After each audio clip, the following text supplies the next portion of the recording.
the radical, fundamental principles of freedom, rational self-interest, and individual rights. This is the Yaron Brook Show.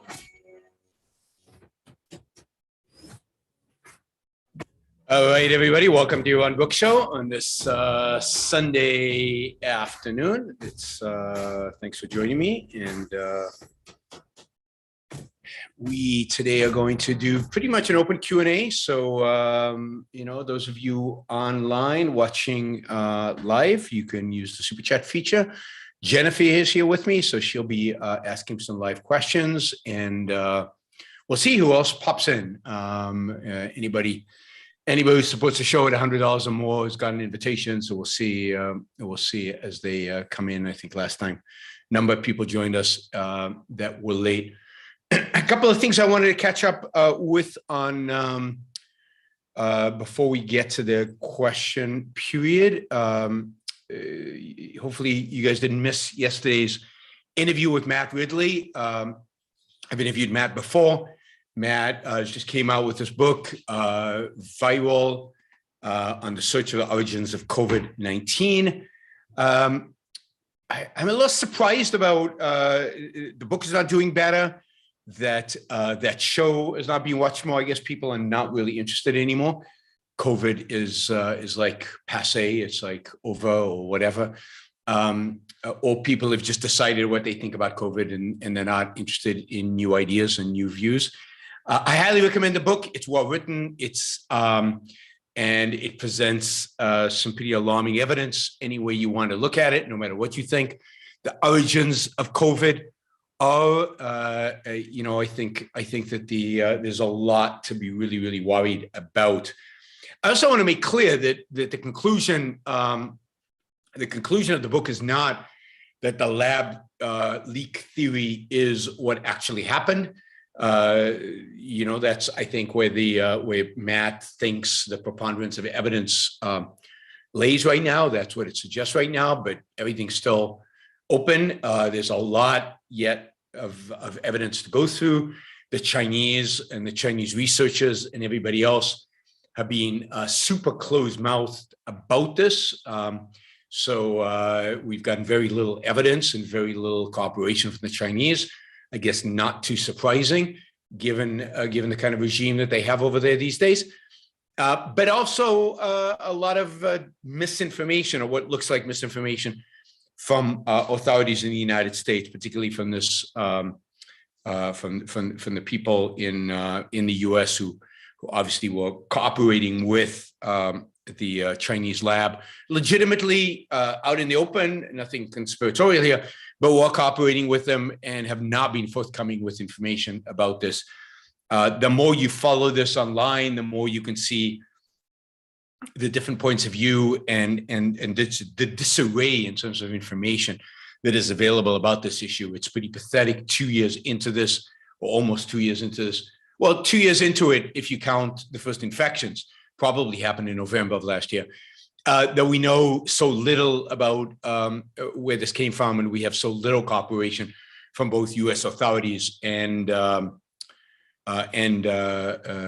Chinese authorities. So it's very, very disappointing and very, very worrisome that they're hiding, no matter what the answer is. I mean, there's reason to believe that the Chinese want to hide it if it was an animal from an animal market, and there's reason to believe the Chinese want to hide it if it was a lab leak. Either way, the Chinese, I think, would rather just leave it shrouded in mystery and leave it open. But I do believe that there are people in the U.S. who know the answer to that, who are not cooperating. You know, I saw a piece of it. There was an article today that was published, I think it's Science magazine, from a well-known scientist. The headline that the media reported on it was that he is presenting now proof that it was not proof, but strong evidence that it was that the whole thing started in the marketplace. If you actually read the article, it's not exactly what he says, but it is counter evidence to the idea that it started at the lab. But you know, it all is now, there's a bunch of evidence and you have to filter through it and you have to figure it out. And that's what people like Matt Ridley and Alina Chan and many others on the internet are trying to do. It's tricky. It's what's particularly surprising is that the American intelligence agencies don't have a view about all this. You would think that they would have had a much clearer view of what's going on. So anyway, I encourage you to listen to watch the interview. The interview is is both on my channel, also on the Ingenuism channel. Generally, I'm hopeful that many of you will subscribe to the Ingenuism newsletter. I think it's got some cool stuff published there on a regular basis. The videos, the interviews are really, really good. You should go over there. There's a podcast that I think that I join frequently and is good. So go over and hopefully watch those videos, watch those interviews, and sign up for the Ingenuism newsletter. That's at ingenuism.com. All right, before I get to Jennifer, one more issue I want to quickly cover because just the way the news cycle has been, and I have not been around, and I'll tell you where I've been in a little bit.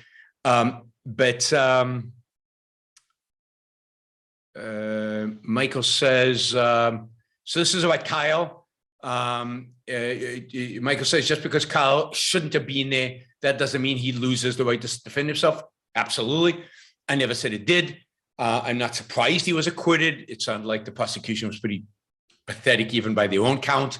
But also, it sounded like there was reason for self-defense. I think anybody more mature, anybody more experienced, anybody who was, a little bit older and trained would not have been in a position where they would have killed those people. But and that's why I said Kyle should have never been there.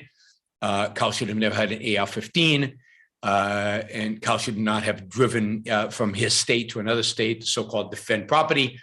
But of course, a lot of things should have happened differently. And the primary thing that should have happened differently, besides them not being riots, is the police should have done something about the riots. That's the primary. The primary is this is what happens under anarchy. Under anarchy, bad stuff happens. Bad stuff happens. People shoot people. When there is no police, when there is no agency of self-defense, mayhem happens. And it's very, very difficult afterwards to recreate exactly who's responsible for what and who did what to whom and why, who should be blamed for what. This is why it's so important to have an agency, a police force, a well-trained police force and an active police force that actually engages with criminals and stops them. And clearly these rioters were criminals and they needed to be stopped. So the big fault here lies with the lack of policing, with both at the local level, at the state level. If this was beyond what the local police could handle, then the state should have intervened. They should have sent in the National Guard. They should have done what was necessary to not allow these Kennesaw, was it Kennesaw? Wisconsin to go up in blazes the way they did. But of course, you're seeing that all over the place. You saw that last night, I think, in Portland, Oregon again. Portland is ablaze again. And you're seeing the inability of the police to handle these rioters, primarily because they're not willing to use the kind of force necessary.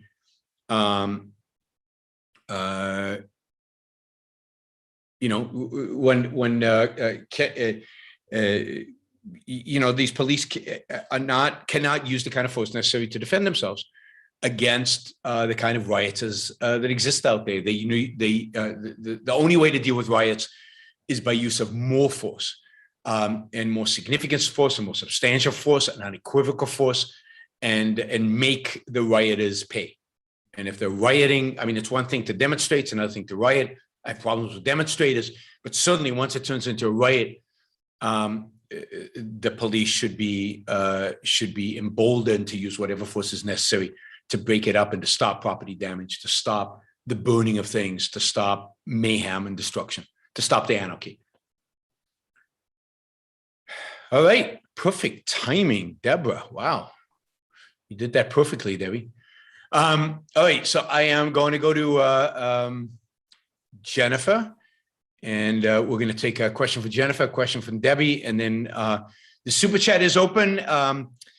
$20 questions get priority. I've got a question from last time here, but other than that, I don't have much. Also, we have goals to reach.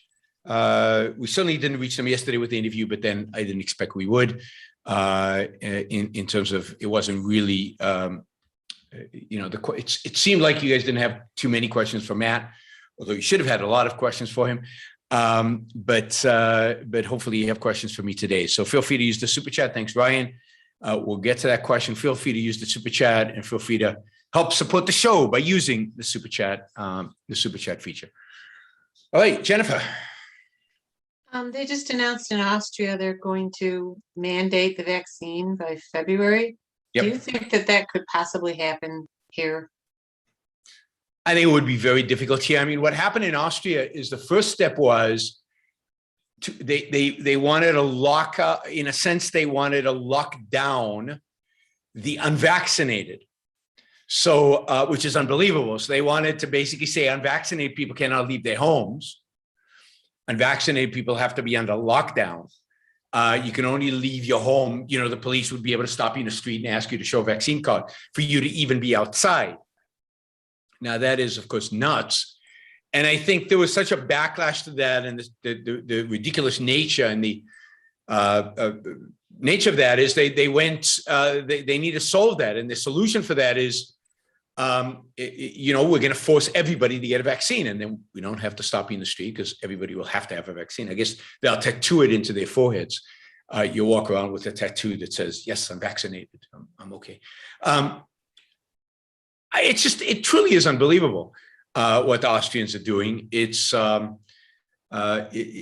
super surprising. It's going to be interesting how people interpret it. The Germans might do the same. There's talk in Germany about mandating vaccines. What other countries in Europe, what they've done here in Puerto Rico, is instead of mandating you get vaccinated, they've made it very difficult for you if you're unvaccinated. So, for example, in France, you have to have a vaccine passport to go into restaurants, to go into stores, to go into public areas. And basically, vaccination rates went way up because once you required it at the government level, people were incentivized to get the vaccine whether they wanted to or not. I mean, the world's gone nuts. It's gone. And if you look at the stats, I think Matt was saying this. I mean, if you are vaccinated, your probability of dying from this is the flu, less than the flu, even for old people. This is not, if you're vaccinated, you're fairly protected. The vaccine diminishes over time. The effectiveness of the vaccine diminishes over time. So get a booster. You probably have to get a booster every year. That's just, it's another flu for those who are vaccinated. And there's also reason to believe that over time, COVID will become less deadly. If you're unvaccinated, maybe you get sicker. Okay, so that's your problem. Why is it any of our problem, right? So unfortunately, it turns out that vaccinated people get COVID. Unfortunately, it turns out that vaccinated people can infect other people with COVID at a lower rate than unvaccinated, but they still can.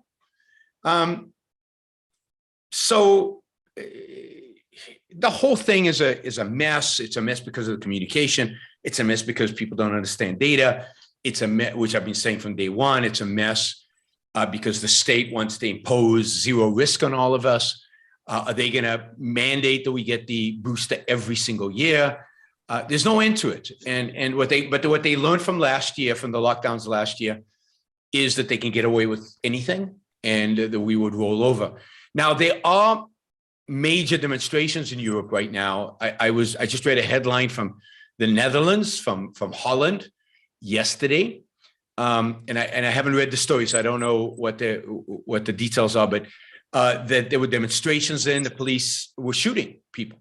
So I don't know if they were using live bullets or rubber bullets, but at least it sounds like the Netherlands, they know how to break up a riot. But this was a demonstration about not not accepting lockdowns. As finally, people are starting to wake up to the need to resist lockdowns, and it's becoming violent. And I think if Germany mandates this, there's a huge segment of the German population that is going to demonstrate and riot. It's also, of course, very politicized. The right in Germany, the anti-vax right, is pretty, is filled with all kinds of characters on the right over there. So you get this mixture of, you have to be careful when you're anti-vax mandates, because then you might be associated with some crazies on the right. It's all, it's so politicized and so messy and so non-scientific and so authoritarian and so statist that the whole thing is a mess and a disaster. There's going to be more and more,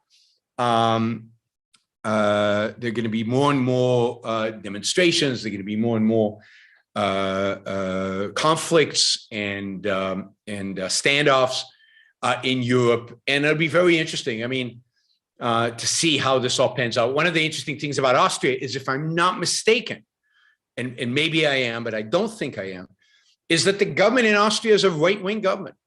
This is not, and I wonder how people are going to explain this as a left-wing conspiracy, that the whole COVID thing was a left-wing conspiracy. So many people in the right and the US believe that somehow lockdowns, mandates, vaccines, and everything were a left-wing conspiracy. Then how come the right in Austria, of all places, is about to inflict is the mandate? So it's just bizarre, right? Yeah, but Yaron, don't underestimate how people can twist things around to support their conspiracy theory. For example, one thing popped into my head: the right's clearly been infiltrated by the left in Austria. Yeah. That's what's going on. It's all just the left now. Yep. So that just proves how effective this conspiracy really is. The fact that now a right-wing government is doing things associated with a left-wing conspiracy.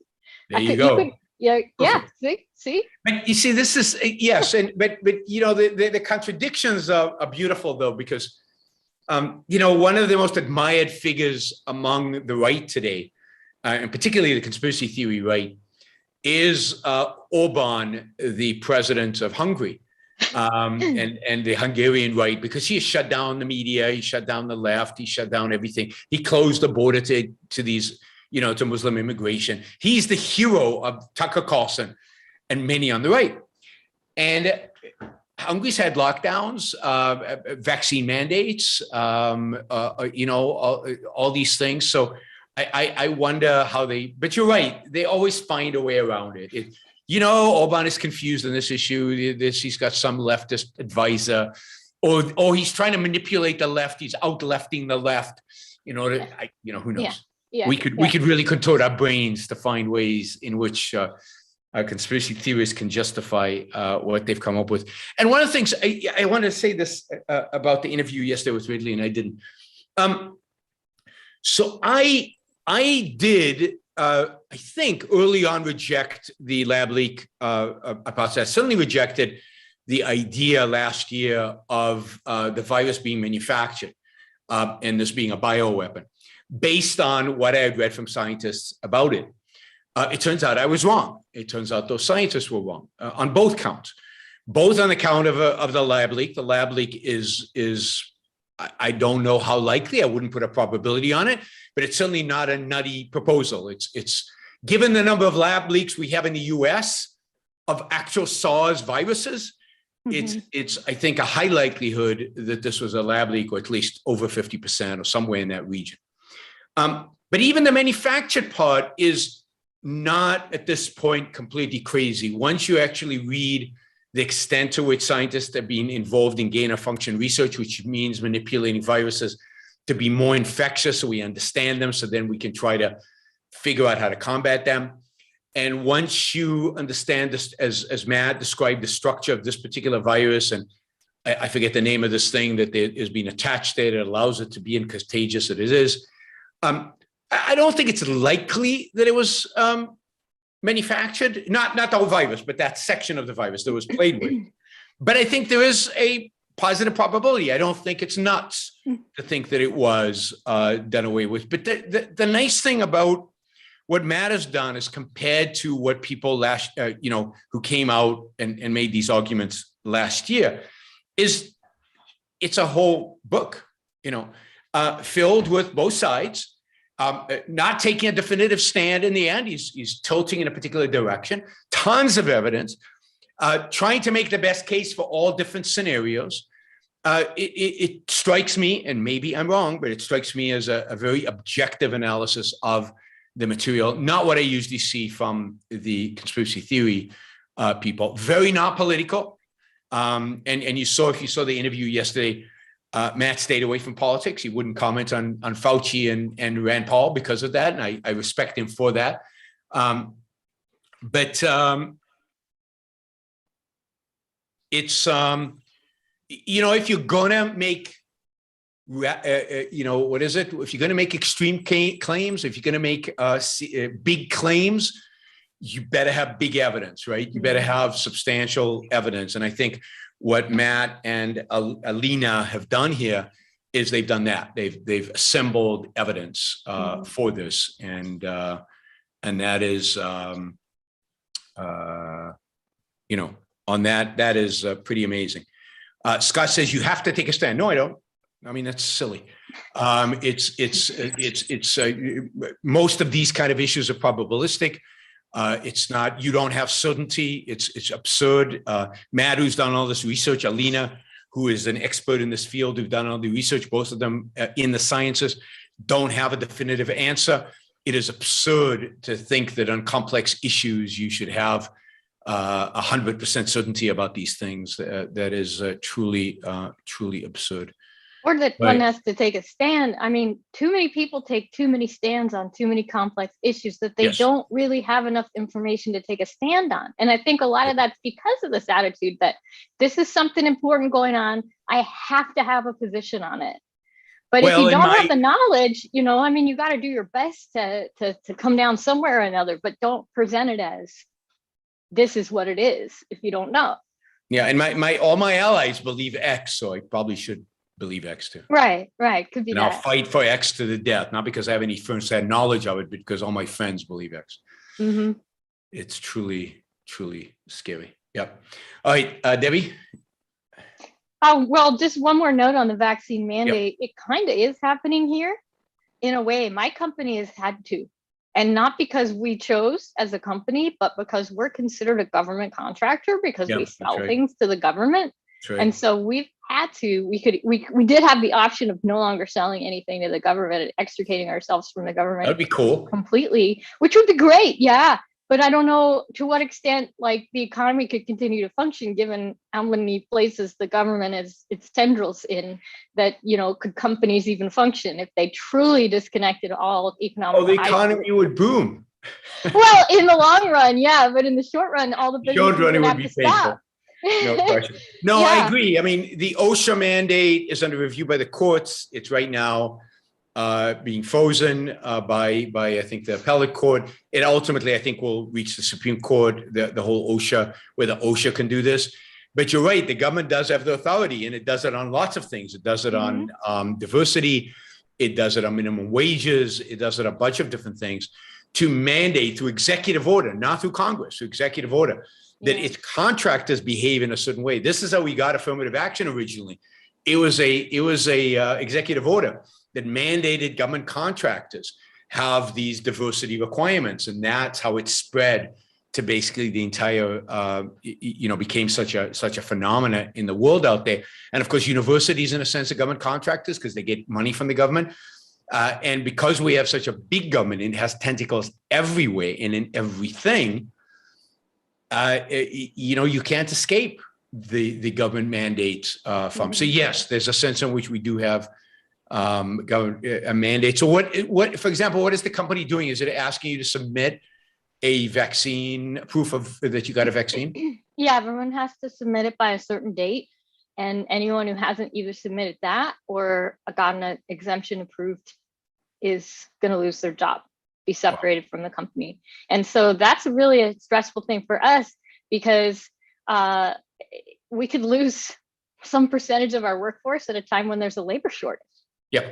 And we provide it's a biotech company. So we provide things that are associated with testing and vaccination.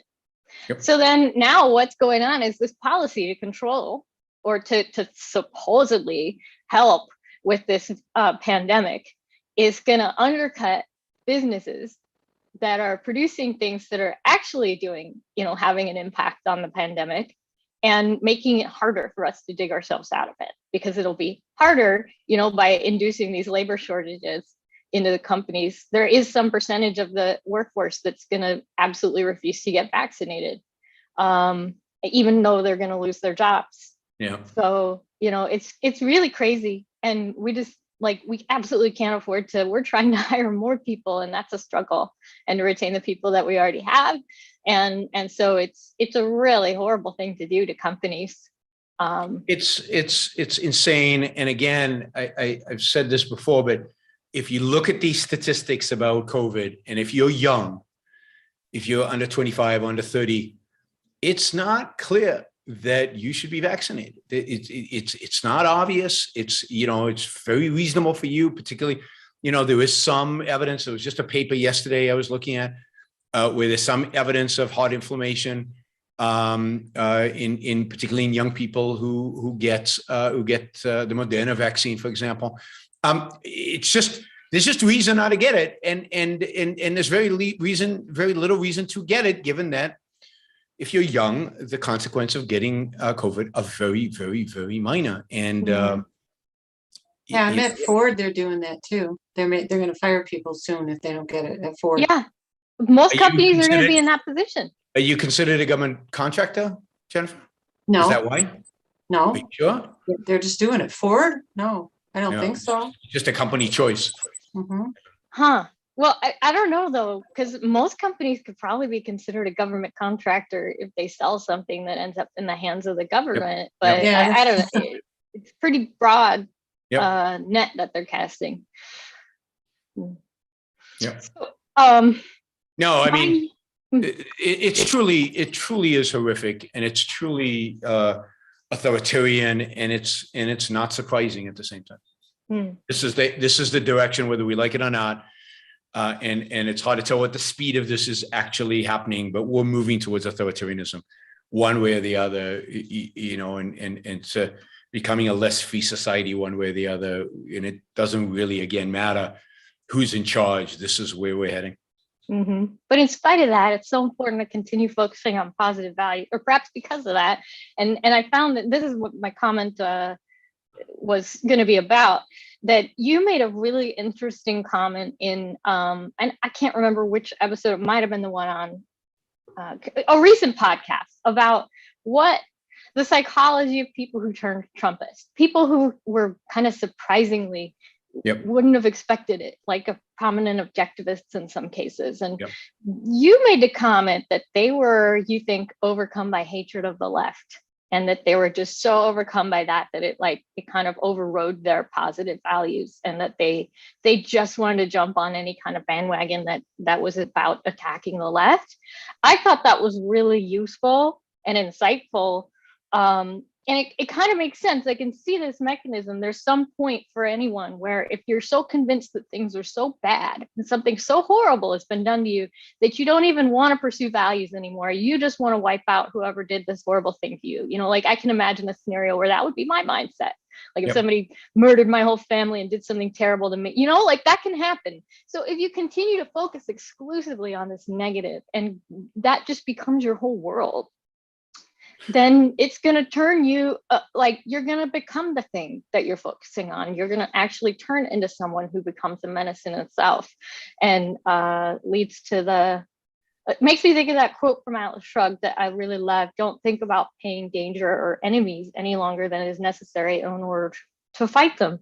And this is why I think this mechanism is why. And that, we're, as objectivists, I think anyone who has a fundamental set of values that's fundamentally at odds with the major dominant cultural forces and trends is at risk, at least, of falling into that trap. And there are a lot of objectively bad things happening in the world, like what we were just talking about, but this just reinforces to me how critically important it is to still focus on living and pursuing positive values. I mean, you really, like, if you don't focus on that, on living and being happy, you're not going to live and be happy. If you focus on death and destruction, that's what you're going to get for yourself.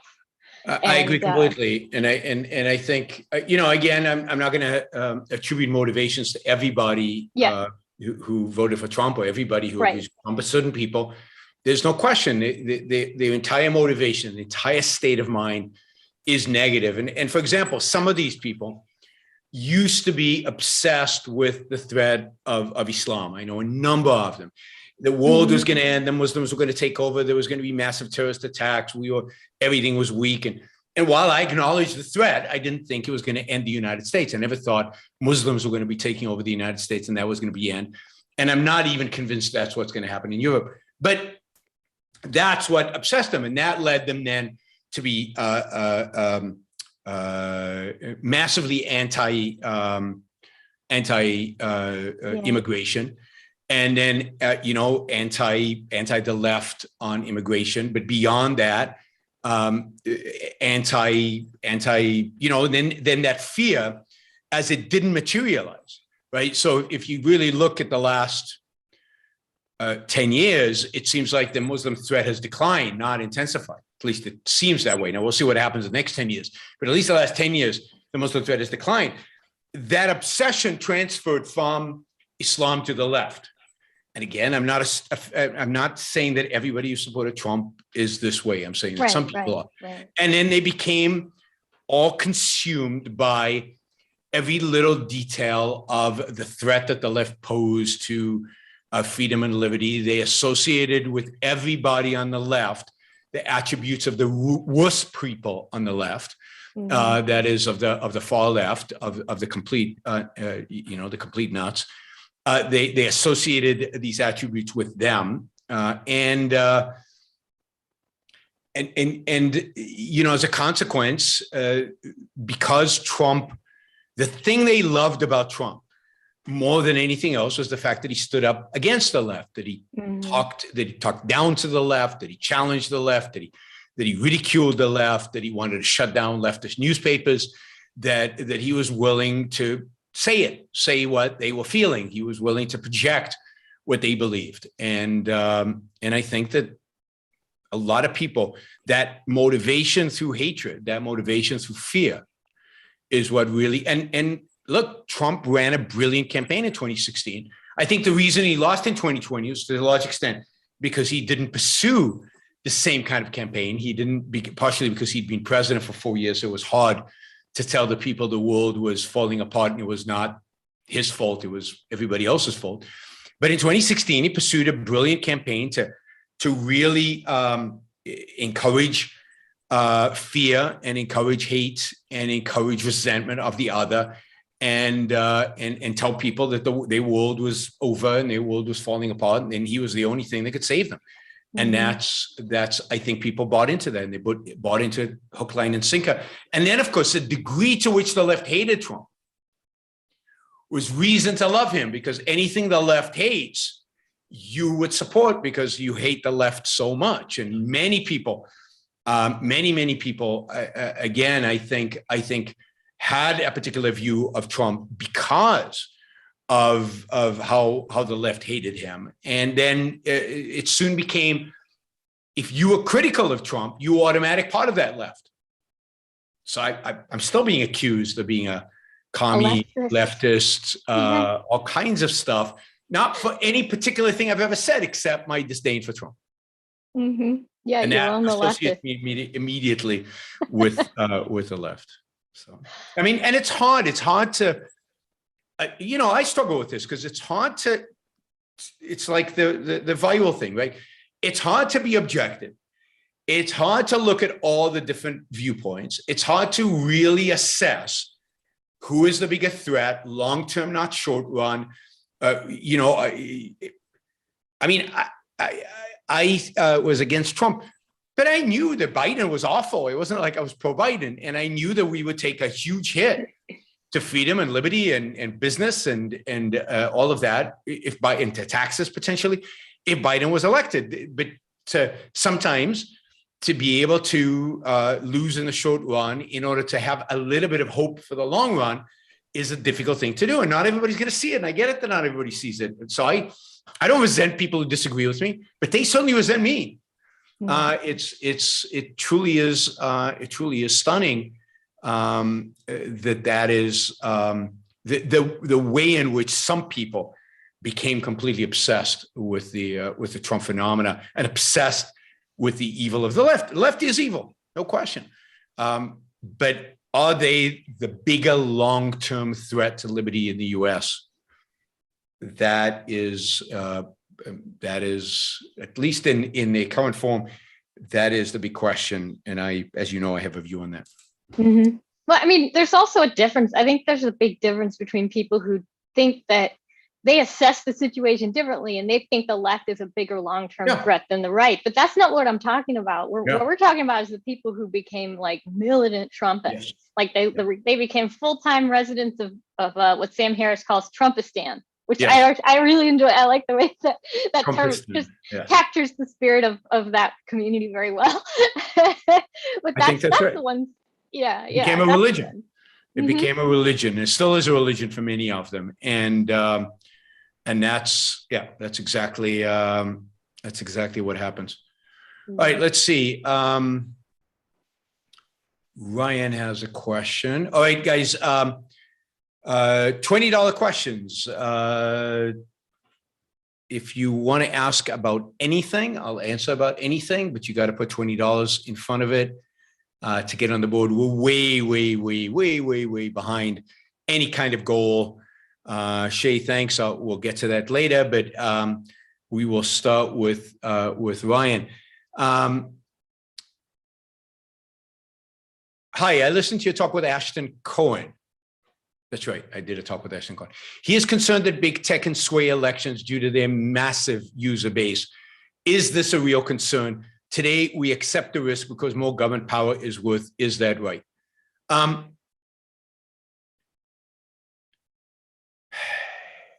mean, sure, they can sway elections, but breaking them up is going to stop their ability to sway elections. So it's going to transfer the ability to sway elections to who? To the mainstream media, or should we break them up?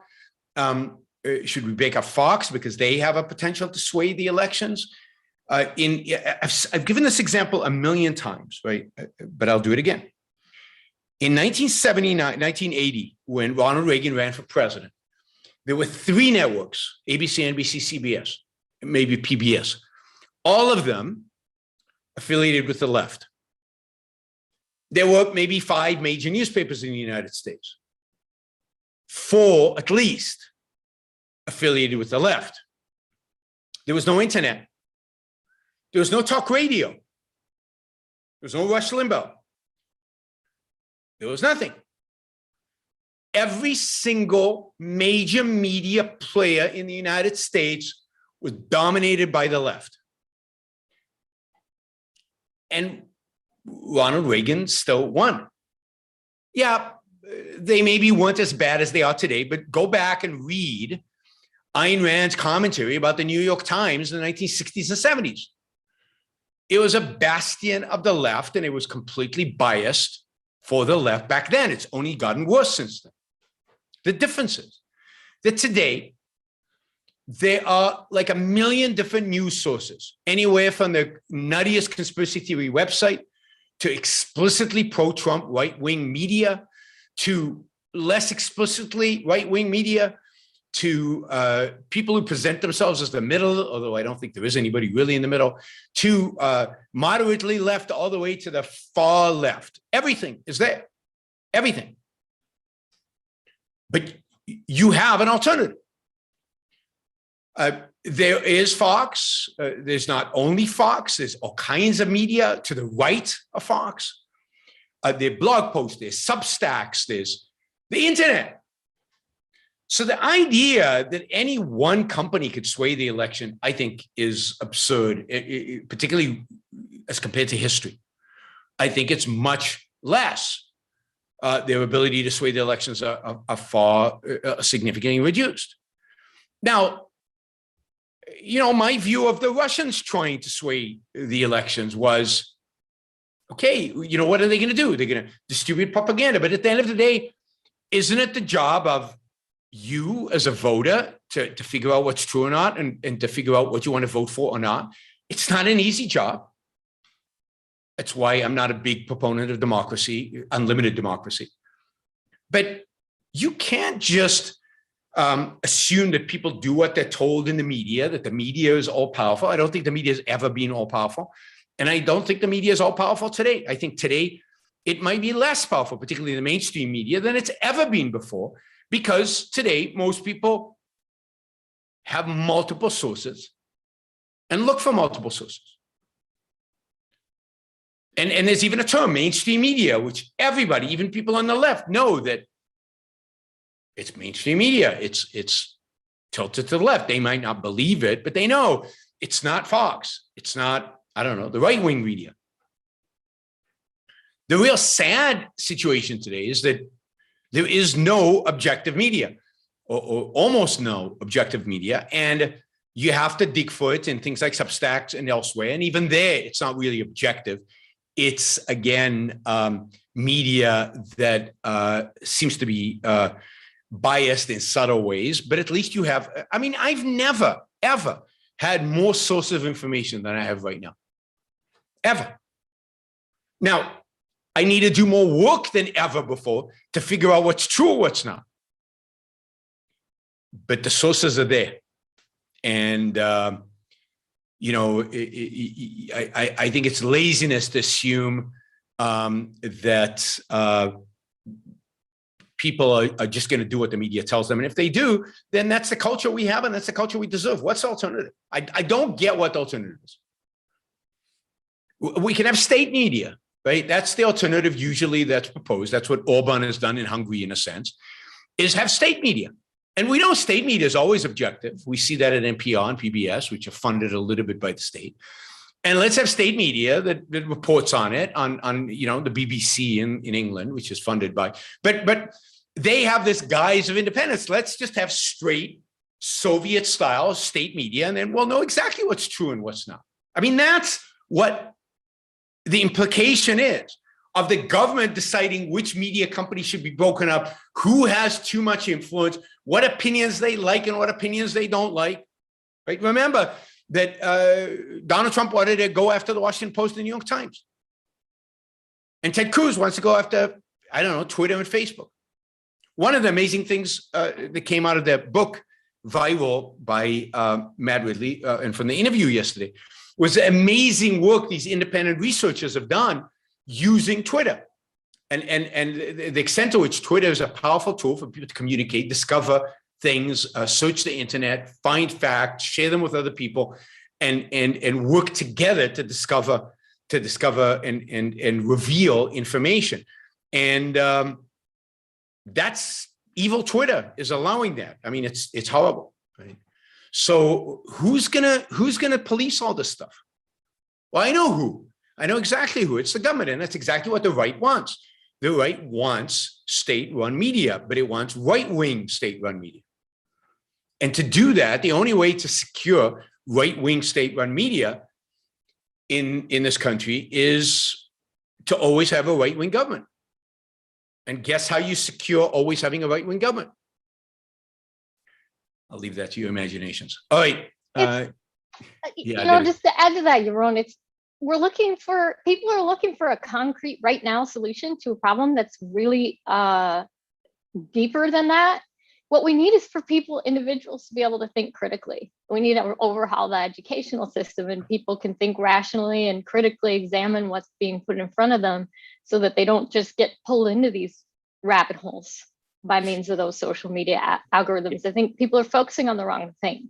Yeah, there are no easy solutions. There are no simple solutions. We are declining into authoritarianism, and you can blame this concrete or that concrete or this particular person or that particular person or the media or Facebook or Zuckerberg or whatever you want to blame. But it has everything to do with the fact that we have an inability in this culture to think, for people to think for themselves, and a morality that leads them towards the worst kind of solutions, when they apply their mind even a little bit. So the battle is an educational battle. The battle is a philosophical battle. It's a moral battle. It's not a battle about the media. The media is a sideshow, and it's a distraction, and it is meant to distract you from the real action. And the real action is the fact that people can't think, and therefore that the educational system is completely corrupt and gone. And but it's working. They're successful in diverting our attention away from the essentials. Mhm. All right, Jennifer.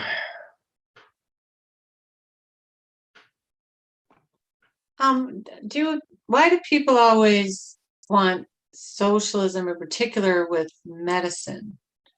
But then they'll say, well, we don't want everything that way. I mean, I know medicine's important, but something like food is even more important in the sense that you eat every day, but you don't go to the doctor every day. So why is that one thing they're always? Well, the best argument they can make for it is that medicine is complicated. It's hard. It's super complex, and therefore there are real problems of what they call asymmetrical information, right? That you don't know much, you're ignorant. You could be rationally ignorant, but you're ignorant of the impacts of various drugs, of various treatments, of who's a good doctor and who's a bad doctor. And therefore you're easily susceptible to manipulation. And drug companies have a huge incentive to bribe doctors and to con you and to present marketing stuff with bikini-clad babes so that you take their latest drug or whatever, right? In a totally free market, and you can overcome those asymmetrical problems. And as compared to, let's say, other issues where there's also these asymmetric information problems, this is a life or death one. So we need an objective agent, and this is. Again, this assumption that the government can be an objective agent. We need an objective agent. We need somebody who's not motivated by self-interest. We need somebody who's not motivated by profit. We need somebody who is actually cares about you, Jennifer, and you, Debbie, and me. And that is the government bureaucrat, who is a public servant, who's there for the common good and the public interest. And they have no incentive to lie to us, cheat from us, and steal from us. So, and that's it. I mean, I was at, I forget if I said this last week, but I was at a conference last week at the Mont Pelerin Society conference. So I don't know how many of you know what Mont Pelerin is, but Mont Pelerin Society, and unfortunately, I spent 2 days basically in my room because I had this awful cold. So I was there at the opening night, and I was there at kind of the last day of the conference. But other than that, I just had to skip it because I felt so bad with the cold, and I didn't want to infect everybody at the conference with my cold. So I stayed in my room, but I was there for a little bit. And so this is a conference of the leading free market thinkers in the world, right? So it was founded, Mont Pelerin Society was founded in 1947 by Friedrich Hayek. And it was like a dozen of the free market thinkers in the world at the time. Of course, they didn't invite Ayn Rand, which is telling in and of itself. And I don't think they ever invited Ayn Rand throughout the history of the Mont Pelerin. Again, one of the great tragedies of the 20th century, that the free market thinkers didn't take her seriously.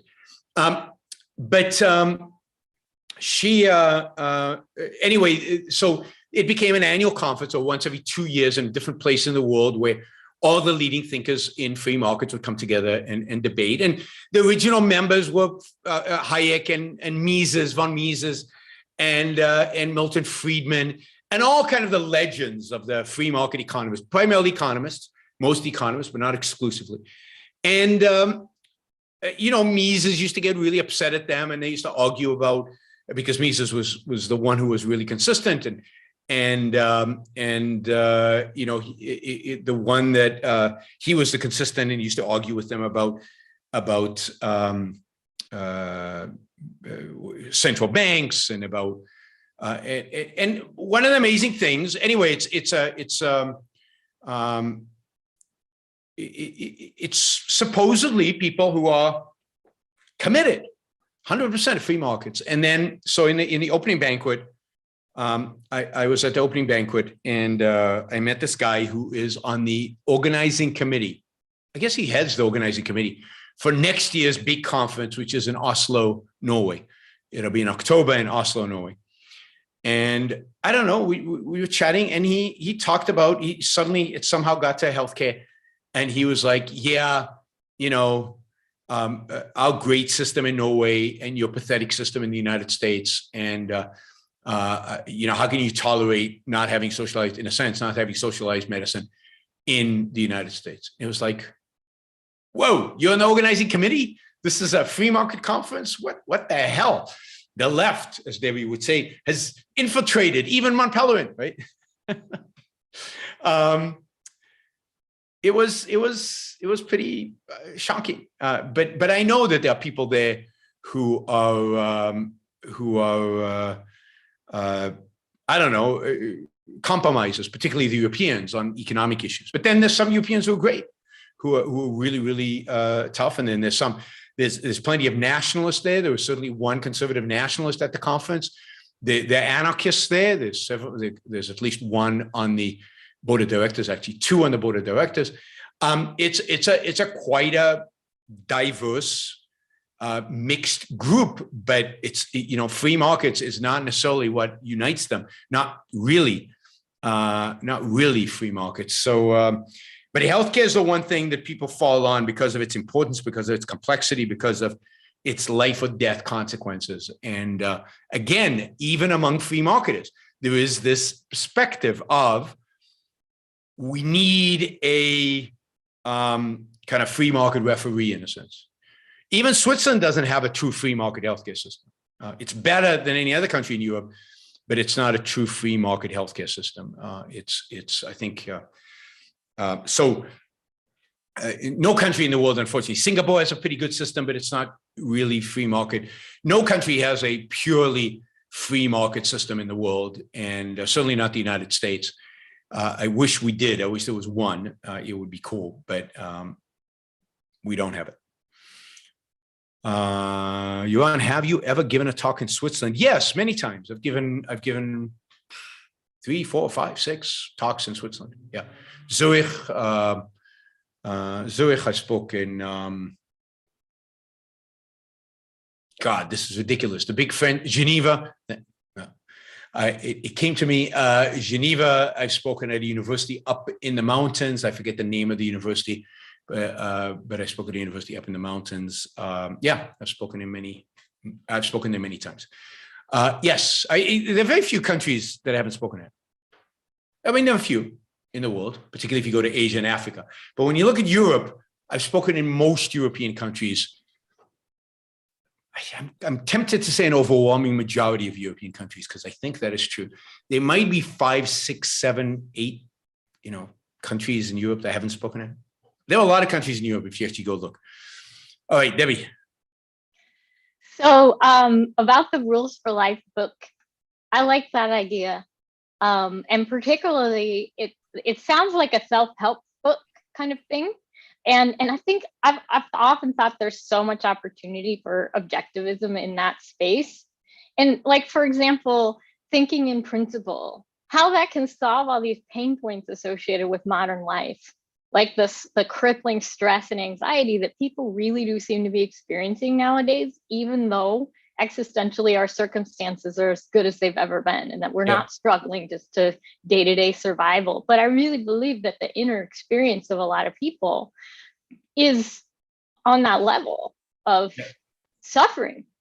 And the evidence of that with all the opioid addiction and the obesity, and just people doing anything they can to alleviate those bad feelings. So and whenever I hear about these social problems or the social media and people getting sucked into these conspiracy theories because they don't know how to think about it, because they don't have that critical thinking ability, failure to succeed at work in a lot of cases because their thinking skills are crippled by the education system and by bad epistemology. There's so many problems that can be solved with objectivism. And so I like that angle on it. Like that's the idea of coming out with the Rules for Life book, and maybe it could address like, here's how you can have a better, happier life with these rules, you know, and like not just that it makes it better, but also that it solves problems, like kind of alleviates that negative aspect of a lot of consequences of the current culture. And the I'm glad you like the idea.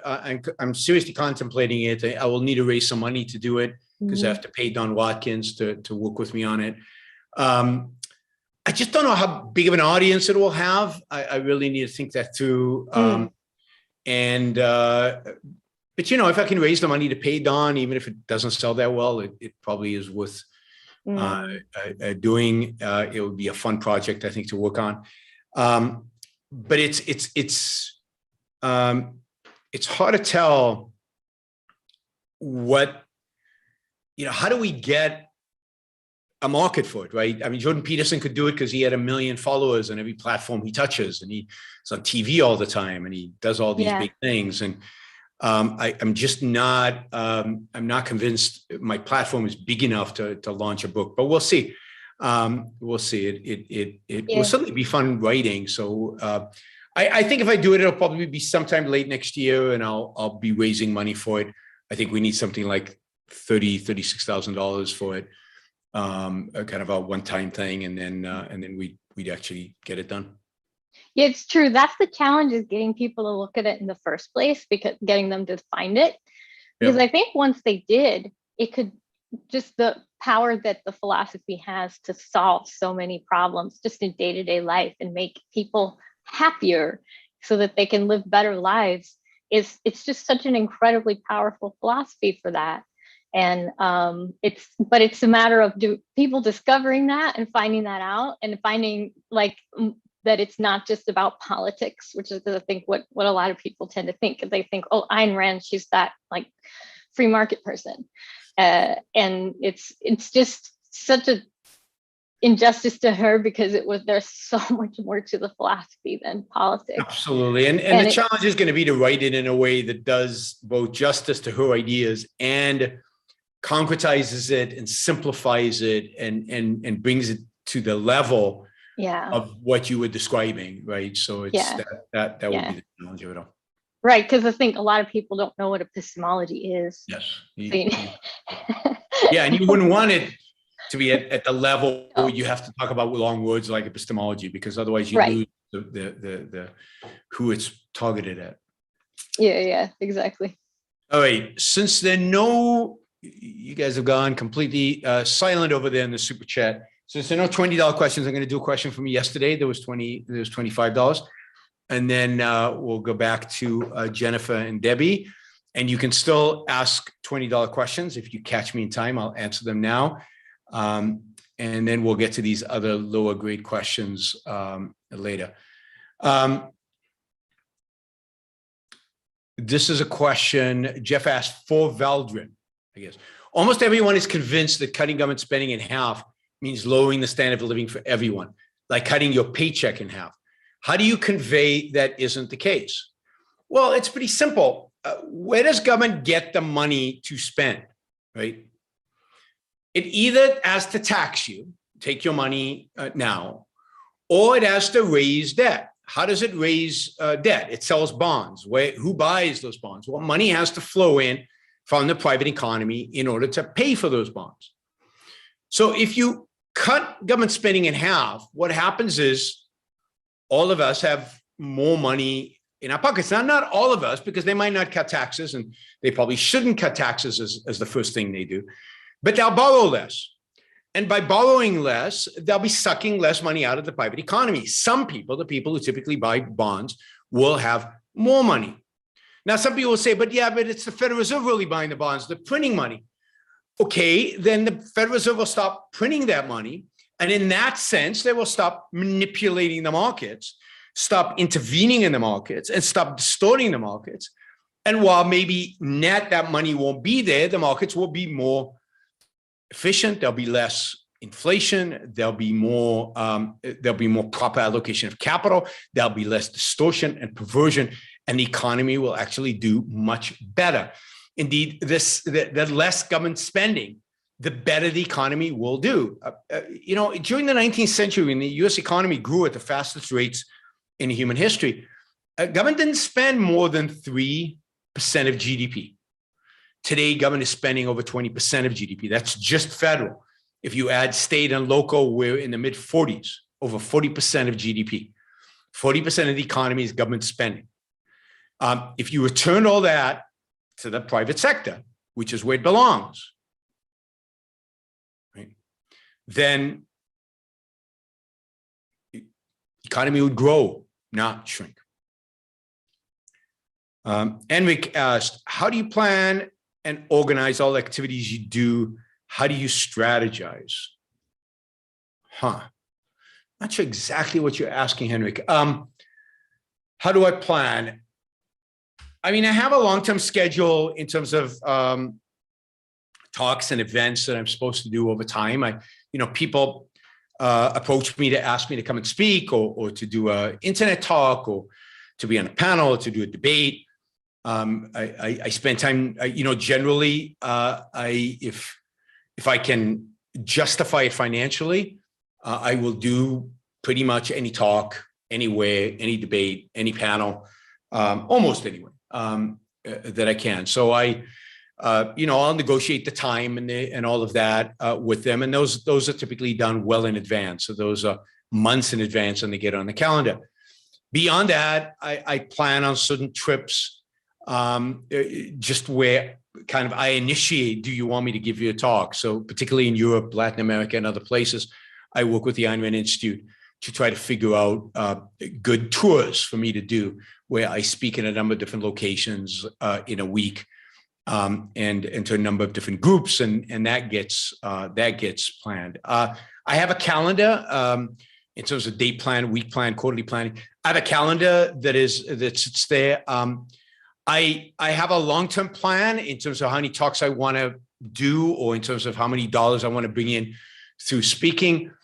I have a shorter term plan in terms of these shows, because these shows are more dependent on a lot of other things that have to do with my scheduling, that are sometimes outside of my control, my wife's plans, my hedge fund meetings, plans, events, things I have to do there that either come up last minute. Those always get priority. So I schedule the shows around all of that. But and then I periodic, when there's quiet moments here and there, not often, I take some time to think about long-term, what I want to be doing and what I want to do. I've been thinking a lot about what do we want to do with this show. How do we want to, where do we want to take it from here? It's growing slowly, but the growth is too slow. So is there a way to change the format or do something about it that will increase growth? But I don't have a definitive answer to that yet. I'm still thinking about it. Different marketing people tell me different things. It's hard to get a straight answer and figure out exactly what the right approach should be. But it's something I think about a lot in terms of long-term strategy for the show. What else in terms of, one, for example, should I be interviewing more? One of the challenges of interviews is you have to commit to a time, a place with a person. And my schedule is often too much in flux for me to do that too much. But I'm going to try to do more interviews. Those have to be arranged, dealt with. And while I have a full-time assistant, she is swamped. So with everything else that I do and everything else that she has to do. So anyway, I try to think long-term about where I want to take. I mean, I'd love for this show to grow much, much bigger. I'd love to do bigger events. That's why I did the Richard, what's his name? The socialist event. This, I've already forgotten his name.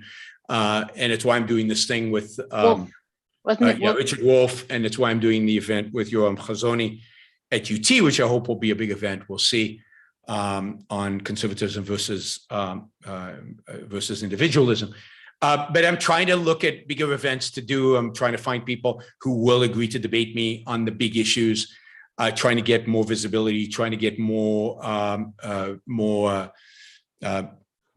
access to a larger audience. But I've also come to accept Some people would argue too soon, but I think I've also come to accept the fact that I don't know that there is a big audience.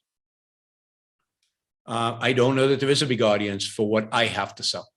And it's, I could, there is an audience within the objectivist movement for things different than what I do, because I don't attract many in the objectivist movement. I attract a certain percentage of those people in the movement.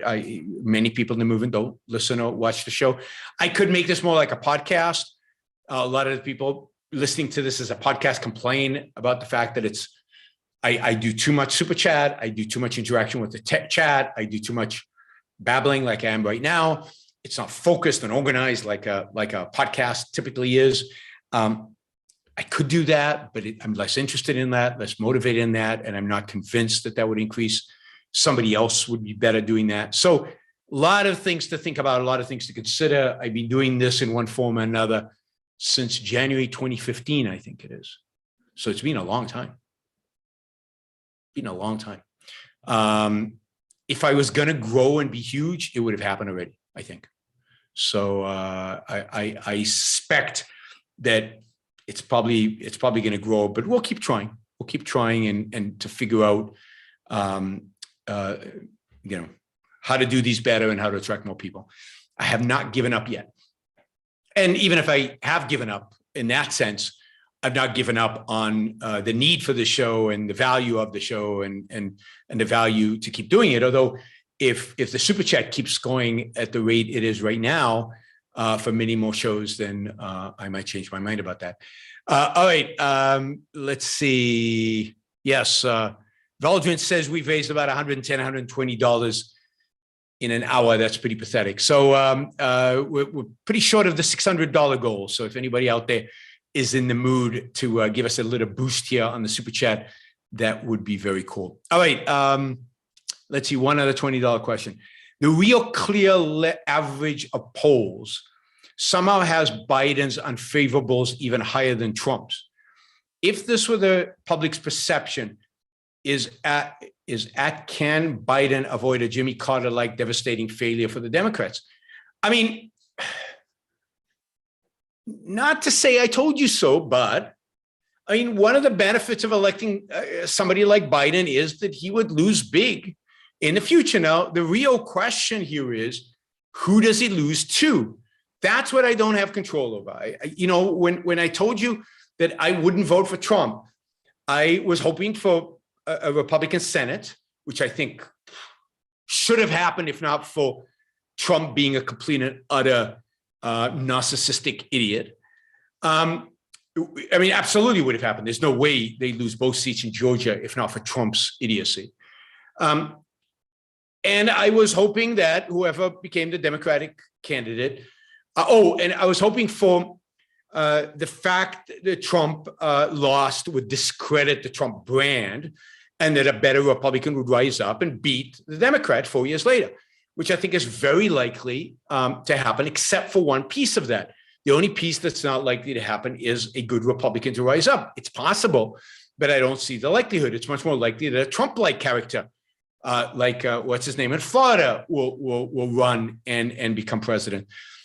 And then we're back to having problems. So I am still I'm still hoping that a bit of a Republican will arise. I'm still hoping that Biden will get defeated thoroughly by somebody who's decent and basically, relatively good. But my hopes don't actually have any impact on the world. Shockingly enough, my consciousness does not change reality. As much as I try, I pray every morning for these things to happen, and I really make an effort. It turns out that hopes and wishes don't have the impact, that kind of impact in the world. All right, Jennifer. I'm done for today. Thank you. All right, Debbie. Yeah. I hope you're not really praying, Yaron. Of course not. Oh, yeah. To whom? Flashbacks to my religious upbringing. To whom? Whom would I pray to? Right. I used to because I became an atheist very young, but I used to go to synagogue quite often as a kid. And so, I used to mouth all the prayers. I used to know them by heart. I mean, we used to pray every Friday night over dinner, and I used to know them all by heart, and I could say them, and I could have fun reading them, but it never was beyond that. It was never had any more meaning to me than this is what you do. Even as a kid, this is what the family expects. This is what you do. You don't really piss them off. So and it became kind of like a habit that was kind of fun. But then once you stop, you don't want to go back. It was right. Yeah. Well, that's good that you had that kind of experience. I mean, for me, it was more like a mental habit that I had to really eradicate. Yeah. And train myself not to do that. If I got into some kind of a tight spot, my impulse would be to pray about it. I'm embarrassed to even say that now, but and I had to remind myself that doesn't make any sense. Like it was even past the point where I was an atheist. I had that momentum and that habit of just like going into that mode of thinking when under stress, and I had to keep each time that happened. I had to recognize it and say, oh yeah, that's just that old thing from before, and it doesn't apply to reality anymore. And there's all these sort of habits of thinking that you have to eradicate from your mind when you're raised with a bad epistemology and Absolutely. A bad philosophy. Absolutely. But one thing religion gives people, which is often cited, is a sense of community, which I do think is a valid human need. Just being able to go to some place with people who at least nominally share your, in this case, irrational values. But to have that connection with other people who, have some kind of thing in common with you, I think I can see why that is regarded as beneficial, even though the religion part is incredibly destructive. And ultimately the community becomes destructive in the context of a religion. Yep. But that's one thing that I love about the format of your show, where there are abilities to connect with other objectivists, either through the SuperChat or through these contributor hangouts. And I like that about the format of it. I don't know if that's just me or if it's generally meeting that similar need for other people. But I don't think you're the only one. I think it does. I think there is a sense in which we do want, whether we need, but we certainly want community. There's tremendous value in community and engaging with other human beings. There's great value for it to be in person, but online is not a bad substitute. It's better than nothing. Right. And I do think regular events, regular places, we start to see, oh, that's Jose, and that's Scott, and that's Frank, and this is that there's a certain, even if you never even interact with them, just knowing that there's a certain regular group of people that hang out together in a virtual sense at a place is a real value. So I think it does serve within the objectives community. Within the objective community, I think my show does serve a communal purpose for some people. I mean, it is interesting which objectivists show up to the show and which don't. And how many of the people in the chat are actually here to be obnoxious and to be rude to me, and how many of them, but that's part of community. I mean, part of the community is that there are people there who are just jerks, right? And that's their purpose in life. And I don't know what they're trying to achieve exactly and who they're trying to convince, and whether they're trying to convince me or they're trying to convince you, but they're just there. But there is a certain dynamic that draws people to this, whereas a lot of old-time objectivists don't listen to the show live, listen to it later, but even they might enjoy the fact that there's some back and forth and there are people involved. I like it. I don't like being like, okay, now I'm going to talk to a microphone. Yeah. I like the fact that Jennifer and you are here on video and I can see you guys and I can see you respond. I like the fact that I see even the obnoxious people online responding and saying stuff. I'm the kind of person who needs that social interaction versus me I've done things like this where I just lecture to the microphone and I assume that people out there, and I can do that. It's just not fun. And that's, with radio, you get call-ins. And I think even though, again, most of the calls in obnoxious, It's fun to do because you're getting some feedback and you're interacting with another human being. And I think people like listening to that. Yeah. Well, most villages have their idiots, right? So, I mean, I guess even the trolls Absolutely. that come. Absolutely. Usually they're funny though. I don't know if my idiots are that funny. Yeah. They're not. Although I do get a kick out of that one guy that comes like right away to give you a thumbs down each time. Although Valdrin quotes one of my favorite quotes ever from I can't remember who posted it, but somebody posted it once on one of these live, I think, things. And he says, maybe it was on Twitter, but he wrote, quote, "I am a racist. And I can tell you, Yaron is no racist." That's just a gem, right? I don't belong to that club. God. Yeah, and then didn't someone call you a Jewish Nazi one time? Oh, yeah. I thought that one was pretty funny. Yeah. And I'm a Jewish Nazi. Yesterday I was a communist. Yesterday somebody came on the live chat. He took some time out of his day, right, to spend a while I was interviewing Matt Ridley to try to distract me and kept posting, "Yaron is a communist. Yaron is a communist. Yaron is a communist." I mean, who does that? What kind of psyche does that? I don't know. But anyway, the sense of community, and that's another thing that I'm trying to achieve with what I mentioned last time, which is I'm getting these want to get these OPAR reading and discussion groups on Clubhouse. So I figured out that I want to do it on the weekends. I'm thinking Saturday late in the afternoon. And I'm not a big social media person in general, so I don't have a lot of connections on Clubhouse. So if people are interested, please follow me on Clubhouse and like let me know that you have interest. I tried scheduling it yesterday. What's your handle in Clubhouse, just so I can let people who only listen to this know?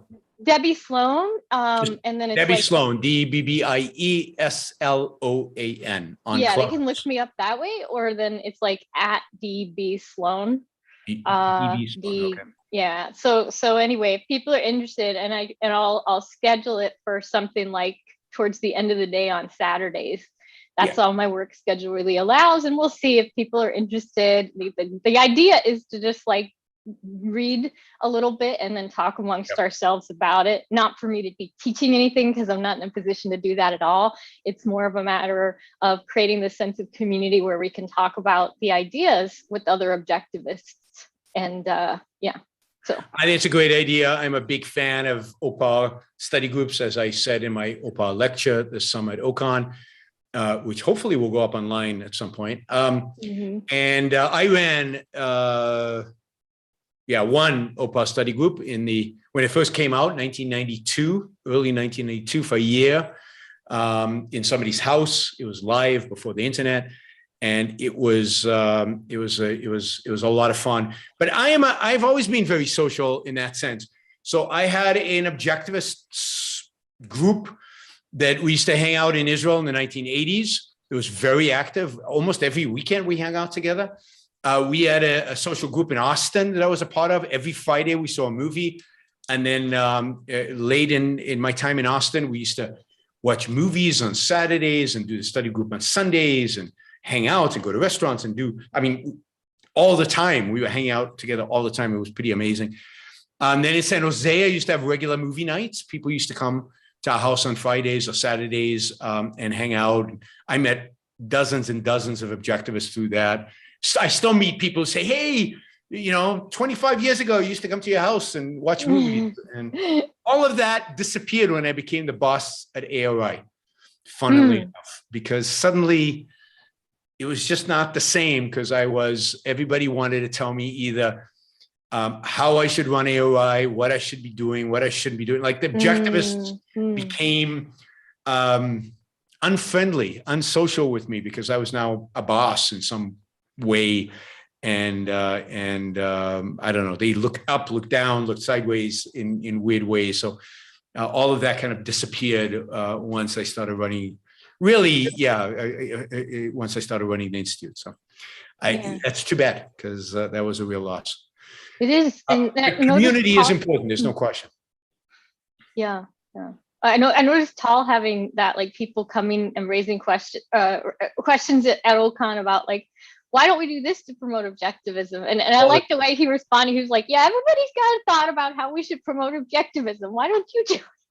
Yeah. He was a little bit more gracious than that, but it was. He was better. He's better at shutting people down than I was. I completely.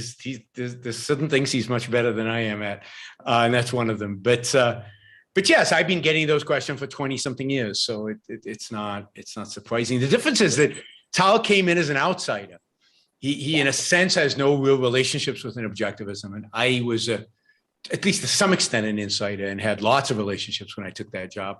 And it was interesting how it affected those relationships. Anyway, it is interesting. Let's see. All right, we've got a bunch of $20 questions. Thanks, guys. You've gotten us up to, what was it? 260. 260, still less than halfway to where we need to be. So again, if there's anybody, I did see Frank put in $50. So if anybody else wants to put in $50, no more less than $20 questions, $20 or above. And let me go through all these questions and see. Okay, Frank asks, he gave the most, he gets to ask first. Do revolutions occur because society is basically peaceful and government is basically coercive, and therefore an intolerable point is reached? No, I don't know what that means to say society is basically peaceful. I mean, part of the way societies in olden times achieved being peaceful is through government imposition of a set of rules by force, through its coercive power. I think revolutions happen when the governments get so detached from where the people are ideologically, from what the people want and from what people know they can achieve, that the people rise up against the government. So it's not that it's a level of oppression. Look at how oppressed the North Koreans are. There's no revolution there. Look at how oppressed even the Iranians are. It's that the culture that's being oppressed has reached a certain level of knowledge of the alternative and of frustration with the authoritarianism and the courage to rise up. So, I mean, there are lots of intolerable societies. There are lots of intolerable places around the world that have not revolted, and there are lots of intolerable eras in history where people did not revolt. There has to be a level of knowledge within that society. Suddenly that level of knowledge existed in America when they revolted against the British. Suddenly a level of knowledge, false knowledge in this case, existed in society when they revolted against the monarchy in France, the French Revolution. And because the knowledge was false, it resulted in bloodshed and ultimately authoritarianism. The outcome was Napoleon. But the whole French Revolution was a disaster because of bad ideas. But the culture was confident that there was an alternative. You could say the same with the Russian Revolution, that there were bad ideas and a complete corruption of the people in power and an intolerance. There was intolerable and a willingness to fight for ideas, bad ideas, in this case, communism. The same with the fall of the Berlin Wall. They had seen enough of the West. They had listened to enough rock and roll. They had seen enough of the West's wealth to know that there was an alternative to what they were living under. And they were willing to march and to some extent risk their lives. Many of them did, in order to see the wall topple and to embrace what was possible in the West. So it has to be a confluence of a variety of different things. But intolerable regime is one of them. But the people have to have some belief in an alternative set of ideas in order to make it successful. All right, let's see, other $20 questions. Somebody made a contribution without asking a question. Kevin, thank you. Really appreciate that. Shazbot asked, Time in a Bottle, A Sweet Child of Mine. Wow, that is hard because they're two completely different genres. I'm just going to say Time in a Bottle because I'm a sucker for, his music and sucker for all his songs. if I could save time in a bottle, Jim Croce, I think it is. I'm a sucker for Jim Croce. I grew up in the 70s listening to his albums. But Sweet Child of Mine is a beautiful song. It's more soul, and it's gorgeous. But I probably listened to Time in a Bottle more growing up, and therefore it resonates more with me today, probably. Mike, Jennifer, do you want to say something?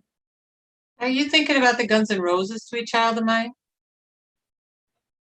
Oh, That's what I was thinking. I don't think you know which song he means. He means the Guns N' Roses. he means the one. Guns N' Roses. So I think. yeah, I think you're probably right. I do know that one. I don't particularly like Guns N' Roses, so I'm certainly Time in the Bottle. And Okay. so I was never a fan of Guns N' Roses.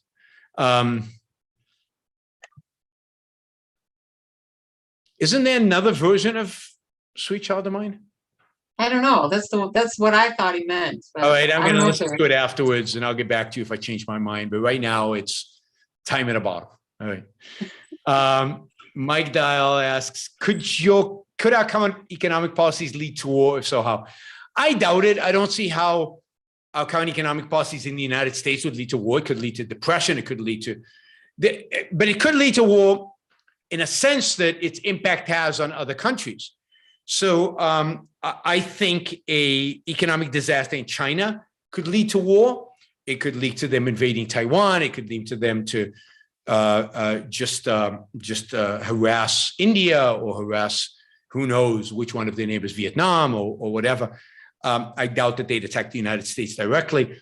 Our economic policies could lead to a crisis in China, but it's more likely that economic policies of China lead to an economic disaster in China. So economic policies can lead to war, usually by when it's an authoritarian regime engaged in those economic policies. I think the most likely place war starts is either in Russia, in Eastern Europe. I mean, there were, I think it was a week or two ago, talk about them amassing troops on the Ukrainian border.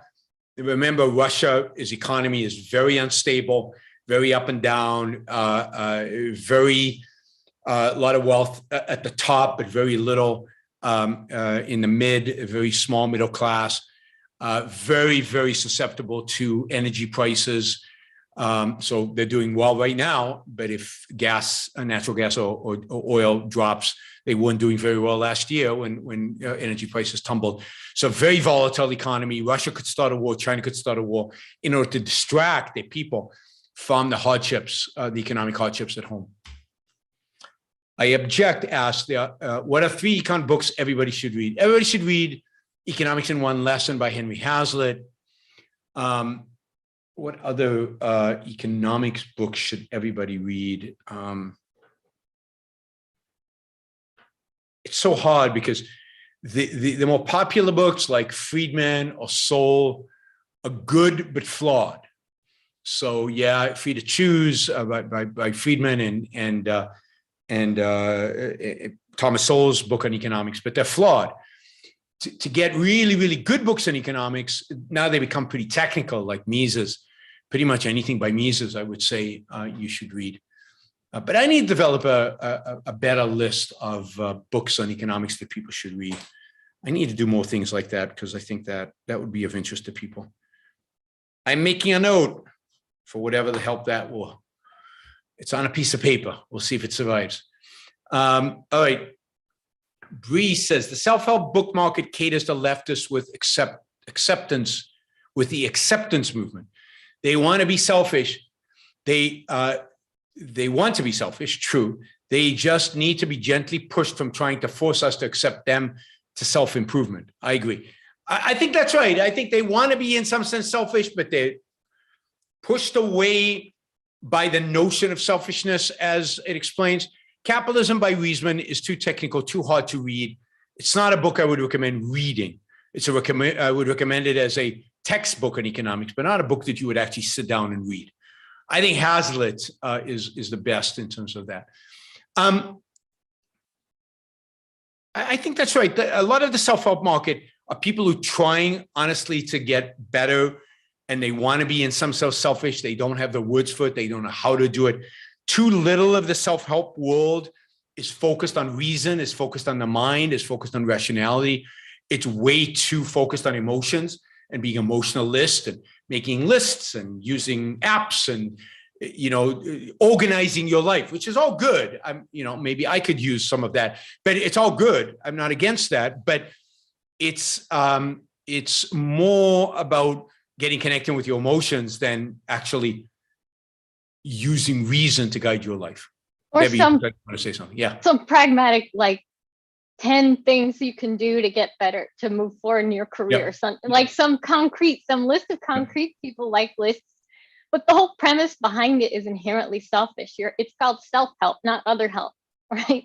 So like there's kind of this underlying selfishness in it, even though then when you get into the content, it's not, unfortunately, selfishness oriented. And a lot of the ones for women specifically, like how to overcome gender bias at work and those kinds of things, they'll say explicitly, they're basically telling women to be selfish, because I think we've gotten the short end of this altruism stick in a lot of ways. Like we've borne the brunt of altruism. Like your life is about serving your husband and children and those kinds of things. So it's like there is this push to rebel against altruism, but then they'll say, well, you should take care of yourself and focus on your career, and you shouldn't always prioritize your kids and your husband. It's not selfish to prioritize yourself.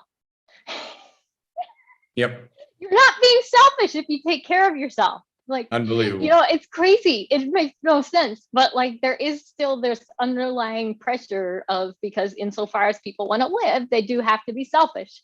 So yeah, that's another reason why I think self-help has opportunities. Absolutely. Absolutely. And I think there are real opportunities there.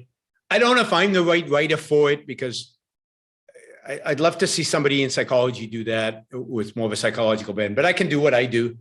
And I think that could be helpful to some people. And maybe we could break in somewhere, someplace. All right. People are making lists of econ books, Human Action, of course, but it's not an easy read, and skip the first 70 pages or something. Skip the whole praxology part, go right into the economics. This praxology is not very good. Capitalism by Reason, I said. Winning Through Intimidation. Maybe that doesn't strike me as an economics book. Let's see. Robert Hellbroner books. Don't know. Mises, The Anti-Capitalist Mentality. Yeah, anything by Mises is going to be good. Principles of Economics by Karl Menger. Brilliant. In many respects, the most brilliant of all of them. Karl Menger was the founder of the Austrian school, but not easy read at all. At all. Yeah, I mean, if you're still confused about trade, not bad to go back 250 years and read The Wealth of Nations by Adam Smith. All right, let's see. I've got a few more super chat questions. We are, I don't know, at around 260. Let's get a 400 at least, which used to be our goal. So we're short about $140. So if somebody wants to step in with some super chat to get us to 400, that would be great. While I answer these few last questions. If not, then not. All right. Scott asked, Peter Thiel spoke at the National Conservatism. He was against MMT and praised the individual. Were you using too broad a brush to paint them as pro-MMT and anti-individual? I'm not saying they're pro-MMT explicitly. Of course, they're not pro-MMT explicitly. MMT is a leftist theory. Nobody is pro-MMT explicitly. They are pro government spending. I haven't listened to Peter Thiel's talk. I'll listen to it, but they're pro government spending. They're pro expansion of government. They're pro unlimited debt. That's equivalent to MMT. Of course, they're not going to say that. And look, some of the speeches there were pretty good. I'm sure Glenn Lowry, who was at the conference, gave a good speech, but Peter Thiel is mixed. Peter Thiel has been and can be a pretty good free market guy, and can be and has been and is promoting a brand of nationalist conservatism that is really, really bad, which is about the growth of state power and the use of state power to impose social dogma on you guys. And I think at the end, that's anti-individualistic, even if in a particular speech, he praises the individual. And of course, Peter Thiel praised the individual, but what about all the other speakers, the majority of the speakers who praised the common good and the public interest? And what about Yoram Hazony, who was the organizer of the National Conservative Conference, the organizer of it, who is debating me on conservatism versus individualism, i.e. even in the title of the debate is rejecting individualism.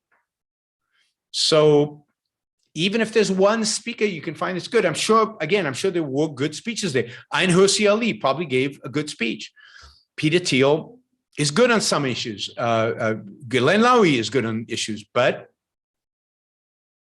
there were a lot of people there who are no good. No good. Scott says, let's see how it goes. So far, I've been right on most of my political observations. So I'm also willing to see how it goes. And if I'm wrong, I'll be the first to admit it, as I did on the, what do you call it? The lab leak theory. I admitted beginning of the show that I was wrong on it. Yaron, I highly recommend a show on Netflix called The Club. Search Kulup, K-U-L-U-P. I assume that's German. All right, I'll look for it. I'm watching a bunch of, I've watched a bunch of Netflix German shows. I don't like that language, but I'm willing to watch German shows. Sorry, don't like German. John Wayne asks, God, do I really need to read this question? All right, so supposedly there's a video out there, which I have actually watched. The first meeting of Yaron, Brook, and Harry Binswanger. It's an animated, stupid movie. Please don't go and watch it. It's complete nonsense, complete BS. It's not based on anything. Why you would come on my channel, want to promote this nonsense, I have no idea. I'm only doing it because you put $5 on it. But please don't. I mean, it's, and I saw in the chat, he says, oh, I wonder if there's any truth to this. It's just stupid. How would anybody know what my first meeting with Harry Binswanger was? Were they there? Was the person who did it there? Did they claim to have been there? It's just stupid. Frank asks, have you ever served jury duty? I've never actually made it onto the jury. I've been kicked out on several occasions before I ever made it on the jury. I think because I have a PhD.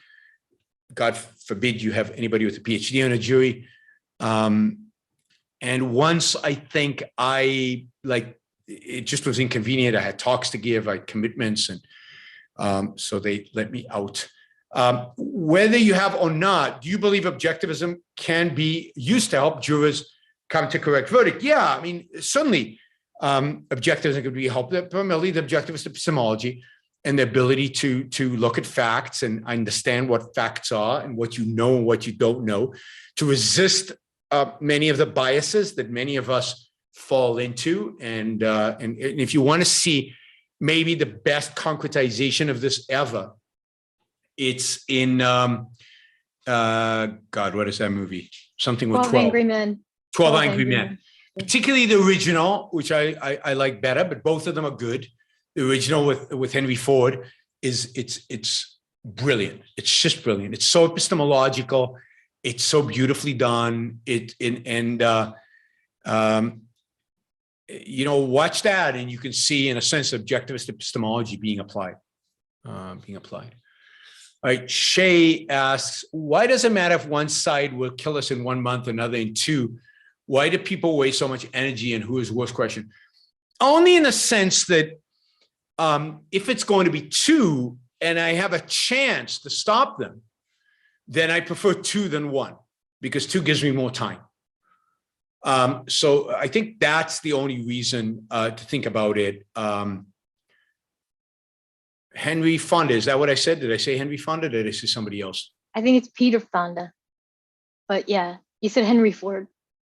Yeah, I'm all confused. Yes, it's Henry. It's Peter Fonda. No, it's his father. It's Henry Fonda. Henry Fonda? It's Henry Oh, Fonda, okay. yeah. Well, it's definitely Fonda. That part I'm sure of. It's Henry Fonda. I don't know what I said, but that's what I meant to say. If I said Henry Ford, I'm losing. I'm losing it. We can all see that. All right. So the only reason to care is in terms of, do we have enough time to save the world? Stephen asks, how was moving to PR affected you tax-wise, individually, and with the show? basically I pay very little taxes. Any money that flows to me from outside of Puerto Rico, the only tax I pay on, for example, on the show is a 4% corporate tax. I don't pay any more taxes than that. So I've gone from 54% taxes in California to 4% in Puerto Rico. Four. I mean, that's about as utopian as it can get. So that's a big difference in terms of Puerto Rico affecting me tax-wise. All right. Thank you, everybody. If somebody wants to pitch in $100 to make it a 400, that'd be great. Otherwise, we are going to call it a day. Unless Jennifer, Debbie, you have something urgent you want to ask or comment on? I never run out of things to talk about, Yaron, but no, nothing urgent. Okay. All right. Keep some for next time. Yeah. Thanks, guys. Thanks, Jennifer. Thanks, Debbie, for the support. Thanks for being here. Thanks all of you. Thanks all the super chatters who participated today. If you'd like to support the show on kind of an ongoing monthly basis, on a regular basis, you can do so at yaronbrookshow.com/support, Patreon, Subscribestar, and Locals. If you'd like to join Jennifer and Debbie on the show by video, you can do that by contributing $100 a month or more to the Yaron Brook Show. And then once a month, I will have you on and to chat and to ask questions. With that, I will see you all tomorrow. We'll probably do a show tomorrow, 8 p.m. No, 7 p.m. All this moving of time zones. It'll be 8 p.m. my time, 7 p.m. Eastern time. So all the world shifted time zones and Puerto Rico stayed put. And that's super confusing. So it'll be at 7 p.m. tomorrow. So see you all tomorrow. Have a good weekend. Don't forget to watch the interview with Matt Ridley on the Ingenuism channel, to subscribe to Ingenuism platform at ingenuism.com, and to share that interview with Matt Ridley. If you share that, that would be great. Thanks, everybody. Bye. Bye, Ryan.